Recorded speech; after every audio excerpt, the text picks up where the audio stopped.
এই সিজনে এই ভর্তা তো খাওয়াই লাগবো। এত মজার একটা সিজন, এর মধ্যে মজাদার ভর্তা না খেলে কি হয়। তো আসসালামু আলাইকুম বন্ধুরা, সবাই কেমন আছেন? আলহামদুলিল্লাহ, আমিও ভালো আছি। আজকে আরেকটি মজাদার রেসিপি নিয়ে আসলাম। একদম বলতে পারি সবারই প্রিয় ভর্তা। তো বিশেষ করে আমরা মহিলারা একদমই বেশি পছন্দ করি ছেলেদের তুলনায়। তো অনেক মজার একটা ভর্তা রেসিপি। তো রেসিপিটা আমি শুরু করতেছি। প্রথমে আমি এখানে কিছু শুটকি নিয়ে নিলাম। এগুলা বাংলাদেশি ছোট কাসকি মাছ, শুটকি আর কি। তো আমি এগুলাকে একটু ভেজে নিতেছি মচমচা করার জন্য। তো ভেজে বাকি প্রসেসটা আমি করব। এই যে আমার মাছগুলো ভাজা হয়ে গেল, শুটকি মাছ আর কি ভাজা হয়ে গেল। তো এই কড়াইয়ের মধ্যেই আমি বাকি কাজটা করব। আমি কড়াইতে তেল দিয়ে দিলাম। কড়াইতে তেল দিয়ে এখন পেঁয়াজ দিয়ে, আমার এখানে একটা পেঁয়াজ ছিল, পেঁয়াজগুলো কুচি করে কেটে নিছি। তো এই পেঁয়াজের সাথে পেঁয়াজটা যাতে তাড়াতাড়ি নরম হয়ে যায়, আমি একটু লবণ দিয়ে দিলাম। এখানে সয়াবিন তেল দিয়ে পেঁয়াজগুলো ভাজতেছি। আপনি চাইলে সরিষার তেল দিয়েও ভাজতে পারেন, কোনো সমস্যা নেই। আপনি আপনার পছন্দ মতো করে নিতে পারেন। সাথে দিয়ে দিলাম একটা বড় রসুনের যে বড় কোয়াগুলো, এই রসুন দিয়ে দিলাম। বড় একটা রসুন দিয়ে দিলাম। দিয়ে পেঁয়াজ রসুন আমি একসাথে একটু ভেজে নিব। তবে পেঁয়াজটা একটু হালকা বাদামি হবে, পুরা বাদামি করব না, হালকা বাদামি করব। আর রসুনগুলো আর একটু ভাজবো যাতে ভিতরটা একদম সফট হয়ে যায়।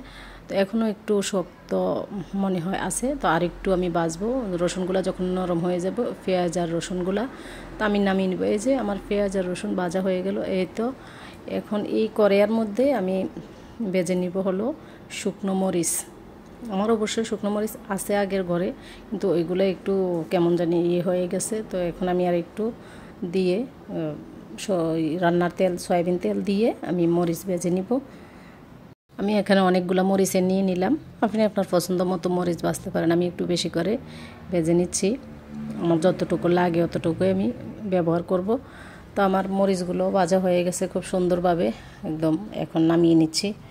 পেঁয়াজ মরিচ রসুন একসাথে নিয়ে নিলাম। এই তো আমার পেঁয়াজ মরিচ রসুন ভাজাগুলা। তো এখন আমরা বাকি কাজটা করব। তো আমি এখানে কাঁঠালের বিচিগুলো আগে একটু ভেজে নিছি, এটা আর দেখাইলাম না। কাঁঠালের বিচিগুলো ভেজে চামড়াগুলো ছিলে নিছি। তো এখন কাঁঠালের বিচিগুলো ঠান্ডা হয়ে গেছে। তো আমি এই কাঁঠালের বিচিগুলোকে ব্লেন্ডারে দিয়ে এরকম গুঁড়ো করে নিয়েছি। আপনি চাইলে আপনি বেটেও করতে পারেন। তো আমি সময় বাঁচানোর জন্য কাঁঠালের বিচি যেহেতু পাটায় পিষতে একটু কষ্ট হয়, সেহেতু আমি একটু ব্লেন্ডারে ব্লেন্ড করে নিছি। আর এখন আমি কাসকি মাছের শুটকিগুলো একদম হাত দিয়ে একটু কষলিয়ে নিছি, যেহেতু একদম এগুলো একদম মচমচা ছিল। আমি হাত দিয়ে যখন এভাবে কষলিয়ে নিলাম, তখন এগুলো নিজে থেকে গুঁড়ো হয়ে গেছে।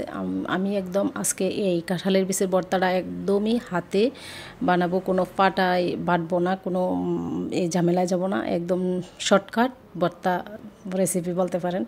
তো শর্টকাট বানিয়ে ফেলবো।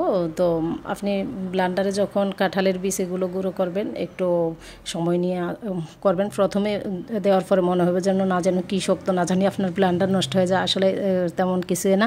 প্রথমে হয়তো 1 মিনিট একটু সময় নিব, যেহেতু একটা আস্ত এত বড় একটা দানা, এটা একটু ভাঙতে সময় নিব। তো গুঁড়ো হয়ে যায়, খুব সুন্দরভাবে গুঁড়ো হয়ে যায়। তো আমি মরিচগুলো লবণ দিয়ে ভেঙে নিলাম, এই শুটকির সাথে নিয়ে নিলাম। আর এখানে পেঁয়াজ আর রসুনগুলো একটু হাত দিয়ে ভেঙে নিয়ে তারপরে শুটকির সাথে রাখবো। আপনি এই ভর্তাটা এই শুটকি দিয়ে করলে শুটকিটা অ্যাড করবেন, আর যদি শুটকি দিয়ে না করতেছেন তাহলে শুটকি দিবেন না। আমি দুইভাবেই করব। তো আমি এখানে আরও কিছু কাঁচা পেঁয়াজও দিয়ে দিলাম। কাঁচা পেঁয়াজটা দিলে খাওয়ার সময় মুখে লাগলে একটু ভালো লাগবে। তো আমি যেহেতু কাঁঠালের বিচিগুলো অনেকগুলো বেশি এখানে ব্লেন্ড করে নিছি, তার থেকে আমি কিছু পরিমাণ এখানে দিয়ে দিলাম, আর কিছুটা আমি রেখে দিচ্ছি। এই শুটকি দিয়ে আমি কিছু করলাম, আর বাকিটা আমি এমনি শুটকি ছাড়াই করব। তো শুটকি ছাড়াটাও কিন্তু খুবই মজা হয়। তো আমি সব কিছু একসাথে ভালোভাবে একদম মিশিয়ে নিচ্ছি। তো এর মধ্যে দিয়ে দিব হলো সরিষার তেল। ভর্তা যেহেতু সরিষার তেল তো মাস্ট বি লাগবেই। তো ভর্তার মধ্যে সরিষার তেল দিলে তো মানে বলা বাহুল্য, খেতে আলাদা একটা স্বাদ লাগে। তো আমি এটা মেশানোর পরে দিয়ে দিব হলো ধনেপাতা। আমার ফ্রেশ ধনেপাতা আছে, দিয়ে দিলাম, ফ্রেশ ধনেপাতা দিয়ে দিলাম। এই শুটকির সাথে তো ধনেপাতাটা অনেক বেশি করে দিলে খেতে ভালো লাগে। তো আমি ভালোভাবে সব কিছু মিশিয়ে নিলাম, আমার লবণ দেওয়া হয়ে গেছে। তো এভাবে আপনারাও তৈরি করতে পারেন, মানে কোনো ধরনের বাটাবাটি ছাড়া, একদম ইজি ঝটফট কাঁঠালের বিচির ভর্তা। তো আপনারা দুইভাবেই তৈরি করে খেতে পারেন। ভালো লাগলে আমার রেসিপিটা শেয়ার করতে পারেন, আপনারাও ট্রাই করতে পারেন। তো সবাই ভালো থাকবেন। আসসালামু আলাইকুম।